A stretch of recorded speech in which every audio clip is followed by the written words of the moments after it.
Oh boy, time to rewatch Mickey and the Beanstalk. How exciting! Ah, what the hell is this thing? Kill it with fire! Hiya, pals, and welcome to Game Talks. Pledge allegiance to the House of Mouse. I'm sorry, I don't know what came over me.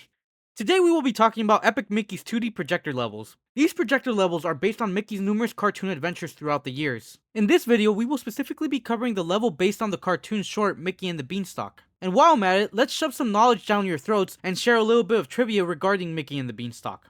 Should I change the phrasing of that sentence?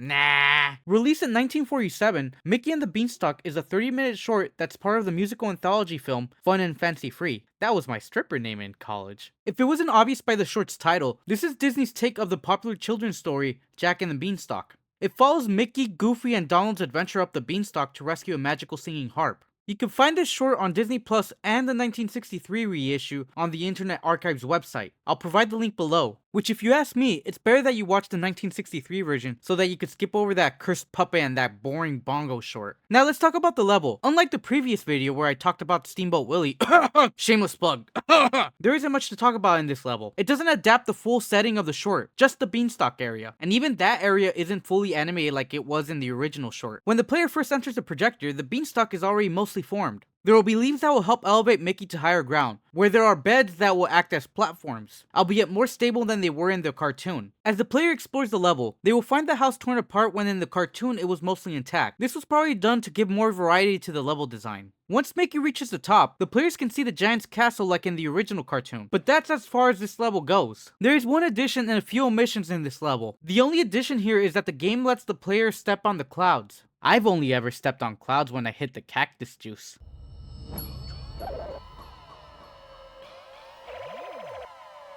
Drink cactus juice. It'll quench ya. Nothing's quenchier. It's the quenchiest.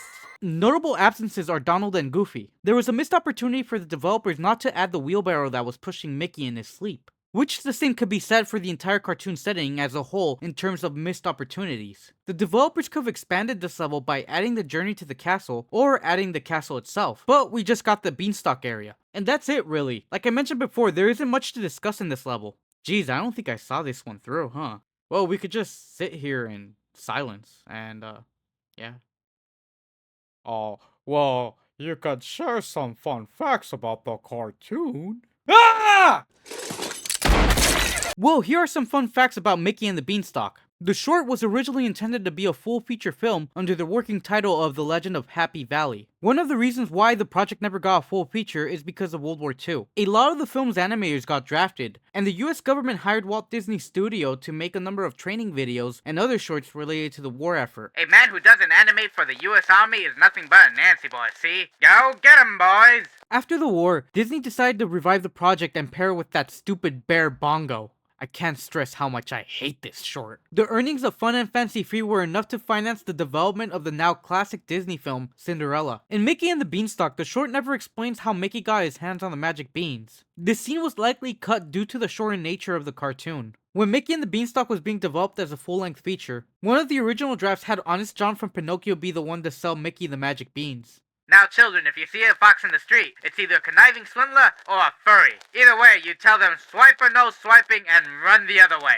The other draft actually had Minnie Mouse as the queen of the cartoon setting, Happy Valley. In that draft, it was Minnie who gave Mickey the magic beans. The scene was even storyboarded as you can... Wait a minute.